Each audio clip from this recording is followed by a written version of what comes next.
Hey guys, I want to thank you for joining me today for this video. My name is Dr. Tom LaHue, and we're going to be looking at people pleasing and conflict and overcoming this tendency in ourselves. A lot of us on the Enneagram have this tendency to try to be people pleasers and try to mitigate all kinds of conflict in our lives, and sometimes can be counterproductive. So we want to talk about that today.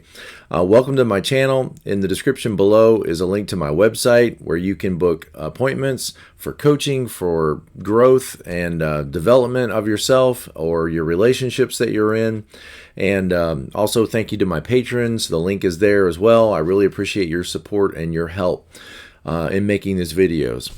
So let's talk about people pleasing. Let's talk about conflict avoidance. Let's talk about better patterns in our life and what we can do when we feel that overwhelming sense to say yes when maybe we shouldn't be so willing to say yes, or sometimes to say no to ourselves when sometimes we should be listening to ourselves. You know, one of the paradoxes of the Enneagram is type 9s, for example, is they wish people would listen to them and take them seriously, except the problem is often 9s don't listen to themselves and take themselves seriously. They often don't pay attention to their own inner voice. And it's not only 9s, others of us on the Enneagram, 2s, 6s, maybe some 7s like myself, and a few others, you know, we find ourselves sometimes not fully listening to ourselves, and maybe not fully listening to the people around us. And so we want to develop some better patterns for relating to one another. And I want to say that, you know, deciding that you're not going to be a people pleaser does not mean that you can't be a nice person. Please be a nice person. It doesn't mean that you have to sacrifice or change your giving nature or your helping nature. If you are a giver or a helper, that's great. If you are kind and affectionate and compassionate, those are all positives. Those are all good things. We applaud those. That you're a mediator, that you tend to lighten the tension with humor, and well, those are all positive things that I think all of us should appreciate. The problem is when you have mixed with that the compulsion or the impulse to gain everyone's approval and keep everyone happy all the time, and people must like you and they must appreciate you and they must value you, and they can never be displeased with you, and they can never be upset with you, and they can never be angry with you or disappointed with you. That is when this desire to keep things light and keep people happy becomes something toxic and dangerous, when it starts to rule and control your every behavior, because you've got this long list of the way people should respond to you and the way people should treat you, and you must they must treat you that way, or what? You're going to feel bad, you're going to withdraw, you're going to feel suffering or pain. That is when this can be, that's when you go from being a pleasing person to a people pleaser. It's great if you're a pleasing person that enjoys it when people respond to you well, and all of us, I think, can have that desire. I desire that people get along with me. I desire that my relationships are happy and pleasant. I desire that conversations aren't frightening and threatening. But it's different to desire that and to realistically desire that, and to demand that things be that way. That becomes a goal for you. A goal is something you can accomplish. You can't accomplish everybody's feelings about you being what you want them to be. That's not something realistic that you can accomplish. If you think it is, then you will greatly alter your behaviors around people with that idea that you can control people's feelings about you. And that you're clearly outside of your boundaries when you're trying to control other people's thoughts and feelings about you. You're clearly stepping over some lines here. Stay in your yard and It's great that you want people to relate to you positively. That's good. That's a very good thing. But the expectation that you can control the way they respond to you, you're clearly outside of you're clearly outside the boundaries of what you can expect. It's nice to desire that, but you shouldn't think you can control that. Okay, so what do you do when you're in those situations where you have this opportunity where you could say no, or somebody is asking you to do something or to help them in some way, and remember, you can always say yes. Okay, so if somebody comes to you and they say, hey, Tom, could you help me on Saturday, your day off, move all these boxes? I've been putting it off for 6 months, and now I've gotten my final notice. I've got to move all these boxes into a storage shed, and it's a crisis for me. I'm being melodramatic. I'm overstating this guy's problem, but he has a crisis. He needs a whole day of moving boxes, okay? And that sounds like fun, right? So he's asking me if I'll help him move boxes my whole Saturday. Now, if you're a people pleaser, this is a very difficult moment for you because everything within you is saying, say yes, just say yes. Because if you're a 9, you want to keep the peace. You want peace and tranquility and harmony. And so in this moment, you feel this tension that if I say no to Hank, who wants me to spend my whole day, then I'm going to disrupt the peace and harmony in Hank and between me and Hank. And so I need to just say yes. And so you feel this pressure as a 9 to say yes in order to maintain peace and harmony. If you're a 2, maybe it's a little different, a little nuanced different. This is an opportunity for you to help somebody. This is an opportunity for you to live your purpose in life, to give assistance to someone who is in need.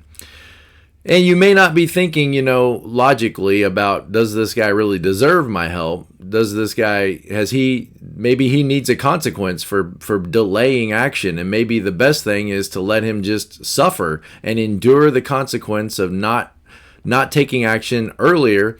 And it's his crisis, and maybe he needs a couple of good crises in his life so that he'll learn to be a better preparer. That's exactly the way a 1 would think. A 1 would think, that's not my problem.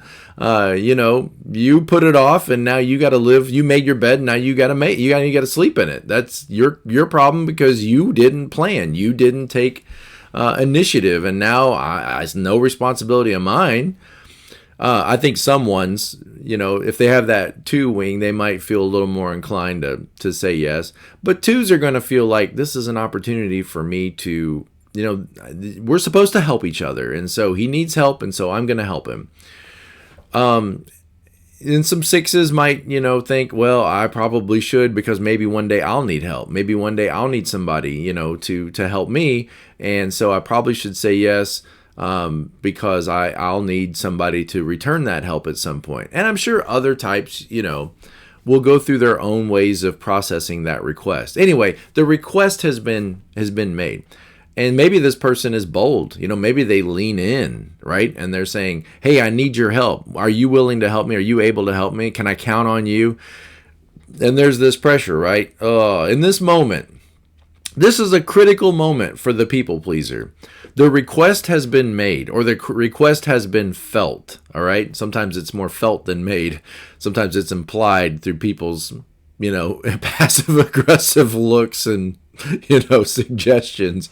And so the request has been made, the bid has been made, and now you're standing there in this awkward moment. Because if you could just listen to yourself, you might hear yourself say, I don't want to do that.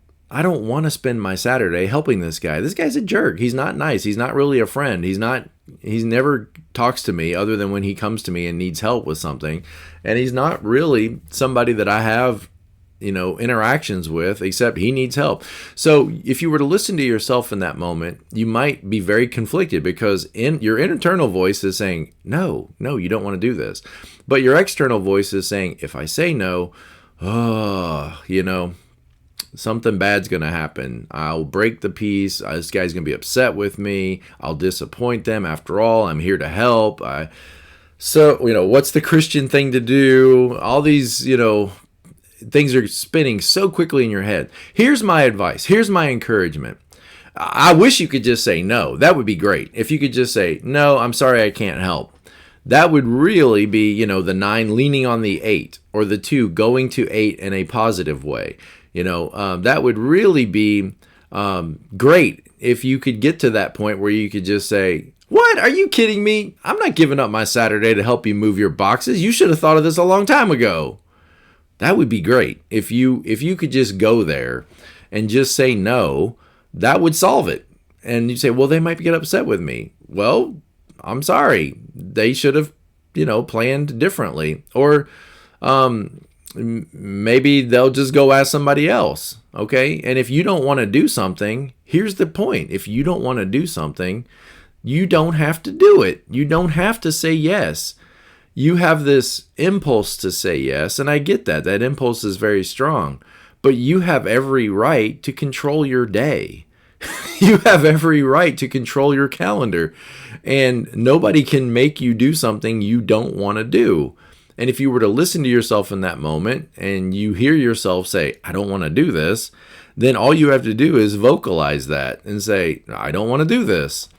And they can then respond any way they want to respond. And I don't need them to like me. If you need them to like you and you need them to be happy with you every moment, then you're going to feel like you need to say yes so that they will. But when you can let that go and say, I mostly need myself to like me. I mostly need myself to be proud of me. I mostly need myself to be content with me. And I need my own approval more than I need, Hank's approval. Then in that moment, it would be great if you could just say, no, I'm sorry, I'm not going to be able to help you.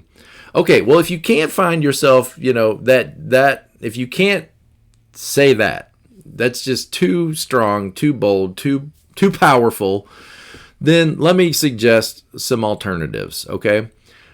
When I talk to 8s and 1s, I often encourage them to try to pause, because they tend to move right to action. Let's move to action. And they tend to move to action without thinking first about their actions. And it's their own self-defense mechanisms.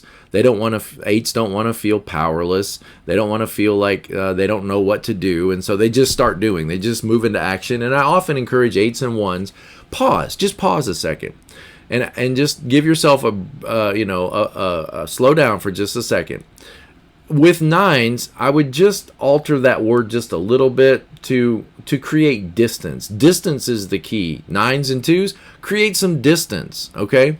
Distance between the person's request and your response. Just create some distance. If you can't say no, just try to create some distance between their request and your answer. And as soon as you create that distance, you're starting to create opportunity to hear yourself, to listen to your own voice. That distance is going to create some room, some space. What I mean is 9s, for example, have you ever agreed to something and then later got home and said, why did I say yes to that?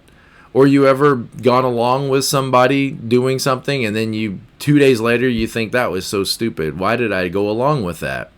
Okay, so what you want to do is create some distance between their request and your response. And as soon as you do that, you start to gain control again. You start to gain power over your people-pleasing tendencies. You start to create some space where you can then hear your own voice again. So what that would look like is, let's say Hank says, hey, Tom, would you move all these boxes all day on Saturday and just help me all day and just, So if you said something like this might be a way to create space. You might say, oh, Hank, thank you for asking me. Look at that. You said something positive, okay? Hank, thank you for asking me. I'm going to have to get back to you on that. I got to check my calendar, but thank you for thinking of me. Look at that. I just made a sandwich, didn't I? A positive statement, my pause, distancing statement, and then another positive statement, okay? So I said, hey, Hank, thank you for thinking of me. I'm going to have to check my calendar and get back to you on that. I'll text you later today, but thanks for thinking of me. Okay? So positive statement, my distancing statement, and then another positive statement. Now, what that distancing statement does for me is it allows me to go home and think about, what do I really want to do? Or, it might just be a matter of 5 or 10 minutes worth of distancing you need before you're really aware of what you want, how you want to answer that. You might need 3 or 4 hours or longer, and it's fine. You have every right to take as long as you want to take before you answer Hank. You have no obligation to answer him immediately. You can say, let me get back to you on that. I need to check my calendar. There's nothing wrong with you saying, just give me, anybody that's reasonable, that cares about you, that loves you, that will be a reasonable statement for them to accept. They'll say, oh, okay, she's going to check her calendar and she's going to get back to me. And they will accept that. But let's say they don't. Let's say they lean in. Maybe they're one of those people that's going to push and they're going to argue with you, and maybe they'll say something like this: what do you mean you're going to check your calendar? I thought I could count on you. Okay, so here's your little bowl of guilt. Here's your little bowl of manipulation. What do you mean you're going to check your calendar? I thought I could count on you. I thought you when you said you were my friend. So here's your little bowl of, let me coerce you into doing what I want you to do. Okay, you want to observe that. And wow, okay, they just intensified this. All right, so how would you then respond? Well, this beautiful thing called the broken record, right? The broken record, the idea is you just say the same thing again. Only now, since they've put a little pressure on you, you want to show them that you understand how important this is to them. So important that they would pressure you into answering me right now. Okay, so what you might do is now you might respond, your broken record, saying exactly the same thing. You might respond with, Hank, I can see how important this is to you because you're pressuring me, right? Because you're laying it on pretty thick, all right? I wouldn't say that last part. Well, I might. But you probably won't because you're a nice person. But you might say something like, Hank, I can see that this is really important to you. Like I said, I'm going to go check my calendar and I'll text you later today. I thank you for asking me. Okay, so what did I do? All I did was show Hank that I understand that this is an important thing to him, that I'm hearing you. I'm sensing your urgency in this matter. And then I make my exact same statement that I'm going to check my calendar and I'll get back to you. Now, there is no room for negotiating on this broken record technique. In other words, the moment you start to, well, hang on just a second, let me just look at my calendar right now. Okay, once you do that, you have given up. You've given up. Okay, because look here, you guys that are the nice people-pleasing types, your strength is probably not arguing with people. It's probably not debating people, or else you wouldn't have this tendency to be a people pleaser. There are some types on the Enneagram that they are skilled debaters. They unravel people's ideas. They listen they observe your fence, and then they find every weak point in it, and they have the ability to problem solve, troubleshoot, and unravel all of what you say to show you how incongruent it is. In other words, they are really good on the battlefield of debate and conflict. Chances are, if you tend to have a people-pleasing personality, that's probably not your skill. That's probably not your superpower, okay? All of us have our superpowers. The 5-wing 4 is the iconoclast. That means they have the amazing ability to undermine people's belief systems, okay? The 6, the 5-wing 6 is a problem solver. The 6-wing 5 is a troubleshooter. The 7 is the independent. The 8-9 is the bear. I mean, some of these, the 1-2 is the advocate, the teacher. Some of these people have just tremendous ability to, especially in that thinking category, to just unravel your thoughts and opinions and ideas and leave you standing over nothing, okay? And it's very hard to debate with people like this, even over whether or not you're going to help them move boxes, because they are fast thinkers and they know how to get what they want. Okay? They're committed to getting what they want and getting you to do what they want. So in that moment, it's not wise, if you tend to be a people pleaser, to try to debate and argue and reason with somebody, because you've just entered their battlefield. Your battlefield might be one of just enduring or persevering those kinds of debates and not really engaging in them. The moment you start to engage with giving reasons, like, well, Hank, I'd like to help you, but you see, my mom needs me to pick her up at the airport tomorrow, so I don't know that I'm going to be able to say yes to that. Okay? Now, see, you gave too much information, because now if Hank is one of those people with that arguing, debating ability, problem-solving ability, he might come back with, well, what time does your mom need you to pick her up at the airport? Well, I think she's going to get in at 12. Oh, if she's getting in at 12, then you could get her home by 1 o'clock so you could help me move my boxes. See what he just did? He just solved your problem. And now you've got a bigger problem, is now you've got to pick up your mom and then get to his place to move all of his boxes for him.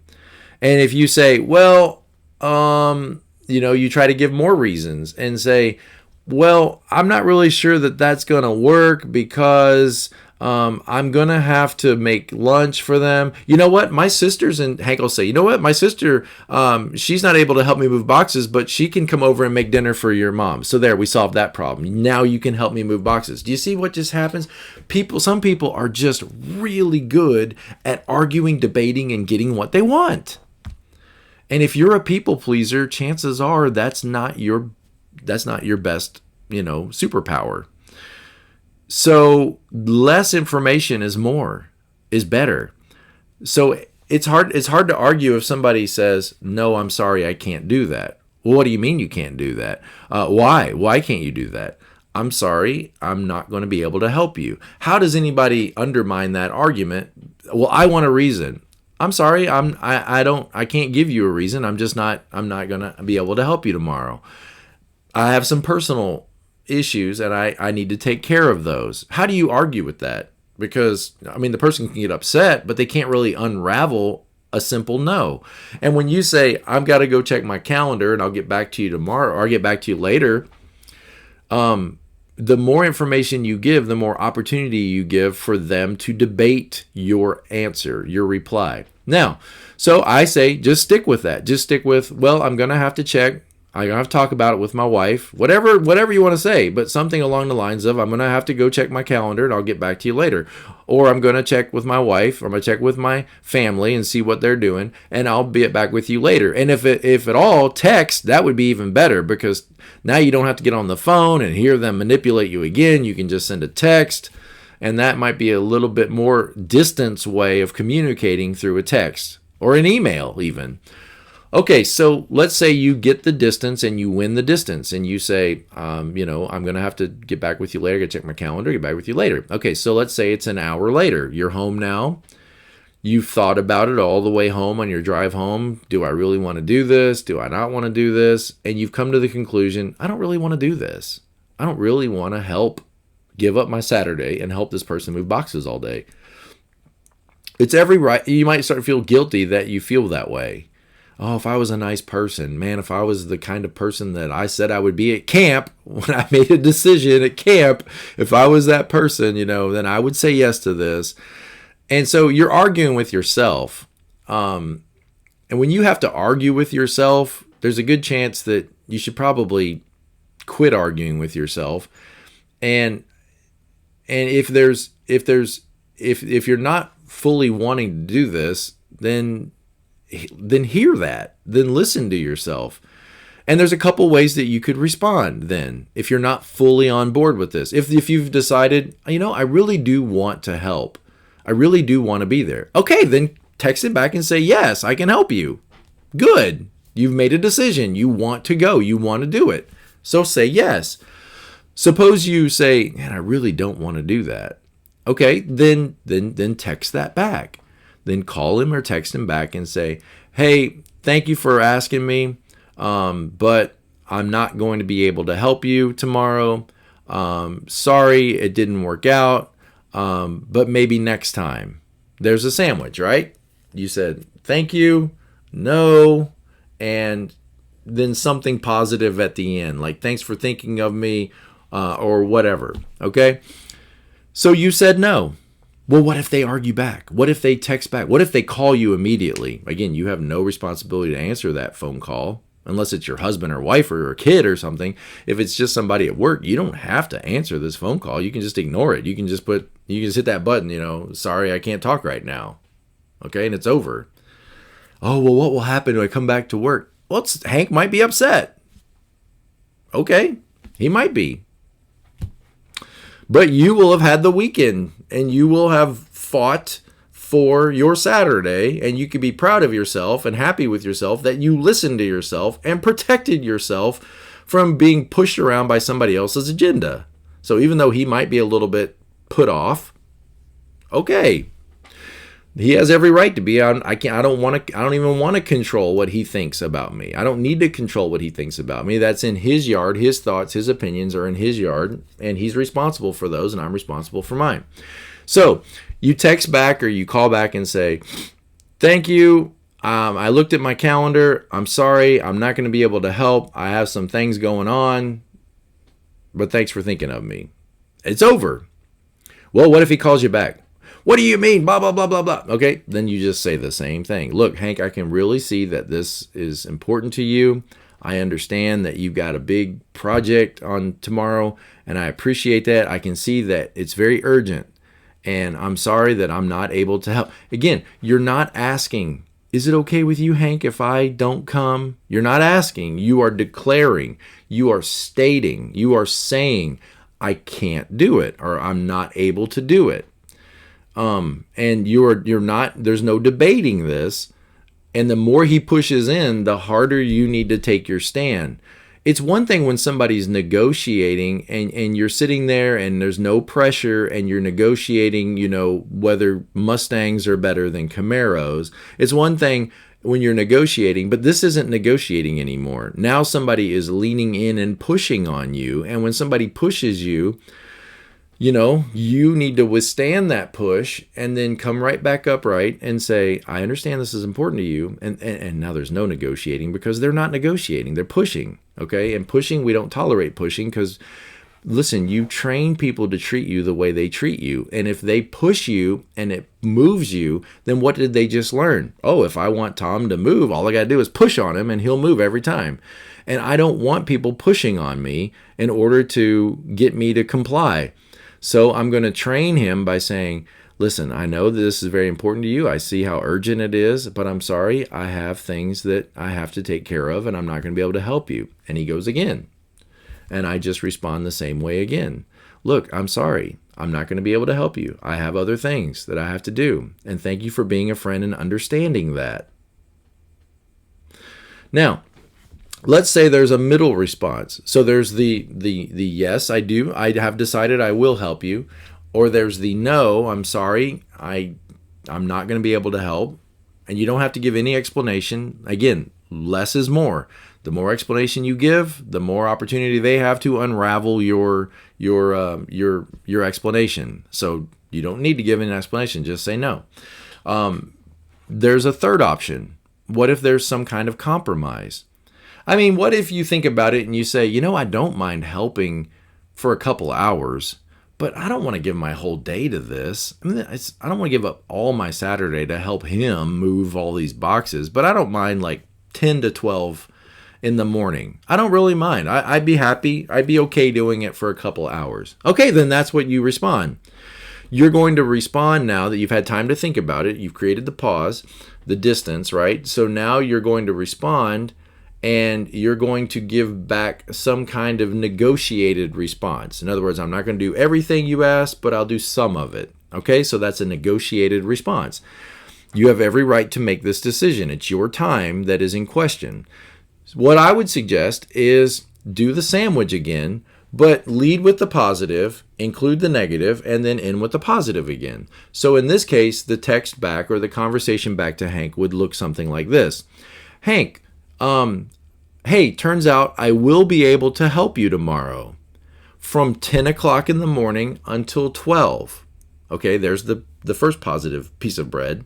Now, the negative stuff is, I'm sorry I won't be able to help you all day, but I am glad to be able to help you in the morning. See you tomorrow. Okay, see what you just did there? You gave back a negotiated response, and you emphasized what you can do. You emphasized the positive, made the negative clear, you stated your boundary, and then you re-emphasized the positive. So that is a very respectable way to handle this situation, is to give what you're willing to give. You know, the Bible says God loves a cheerful giver. Do nothing out of compulsion, or don't give reluctantly. I think it's 2 Corinthians 9:7. Don't give reluctantly or under compulsion, for God loves a cheerful giver. So now you don't have to reluctantly give, because you're giving what you want to give. You're giving cheerfully and not reluctantly, and just because you're compulsed to give or compelled to give. So now you can give back this response that says, hey, I am going to be able to help you tomorrow in this way, in this limited way. Sorry I can't give you everything you're asking for, but I'm excited to be able to help you like this. And again, if he has a problem with it, broken record. Yeah, I understand how important it is, and I see you really need somebody there all day. I wish I could be that person, but hey, I'm able to help you from 10 to 12. I hope that's of some benefit to you. I hope that's helpful to you. And then again, if he starts pushing and trying to negotiate that, it's not up for negotiation. I've already thought about it. I've already made my decision, and I'm declaring that decision. I have every right to do this. And if he wants to push even harder, then I can give the impression that maybe even this could get taken away. Look, if it's not going to be of help to have me from 10 to 12, then maybe I should just not come, and maybe you should find somebody else.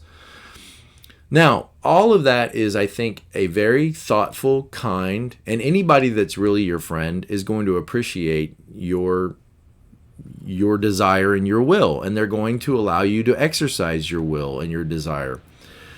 So anybody that really is for you is going to hear your response and accept it. And when they don't, they're kind of give you an indication that maybe this person, I need more than just distance in my responses with them. Maybe I just need some distance from them. Maybe they're not really a good friend to me. Maybe they're not really for me. And maybe I need to create some distance between me and them. I hope that this is helpful for you guys in dealing with difficult people and dealing with those awkward moments where you want to say yes. But here's the thing. If you say yes and give up your Saturday, you're saying no to yourself on Saturday. And so to really protect your peace and your harmony, sometimes you have to be willing to, for 15 seconds, 30 seconds, put up with a little discomfort and have this conversation with somebody and say, I'm sorry, I'm not going to be able to everything you asked for. I'm sorry. And so you have to lean on that 8 a little bit, lean on that stronger, dominant, feel your presence kind of voice, to just be clear and direct and leave the results with them. If they want to be upset, they have every right to be upset, and they can be, and I wish they wouldn't be, but at the end of the day, I protected my boundary and I made a decision, and I can be proud of myself for getting in touch with my priorities and saying out loud what I really want, and now I can have some peace. And you can too. So be present to life, guys. I'll see you next time.